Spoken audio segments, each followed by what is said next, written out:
لو جه في ايدك ايفون وعايز تعرف الايفون ده اصلي ولا تجميع، النهارده هقول لك على حاجه صغيره قوي تعرف من خلالها البطاريه دي مرفوع نسبتها ولا دي البطاريه الحقيقيه للجهاز، ولا البطاريه دي متغيره ولا متعدل السيريال بتاع البطاريه دي وراكبه في الجهاز ومسمعه على الثري تولز ان الجهاز مش مغير بطاريه والجهاز اصلا كله تجميع.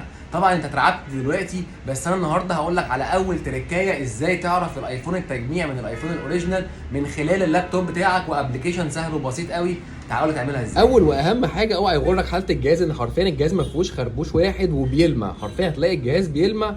وكمان لو دخلت على الباتري هيلز هتلاقيها 100%. اوعى يغرك الكلام ده. تاني حاجه هتروح للكمبيوتر بتاعك وهتنزل ابلكيشن اسمه 3 يو تولز، ده شكل الابلكيشن تمام، وهتوصل بيه الموبايل بالشكل ده جميل، هيقرا معاك وهيفتح لك الشاشه دي.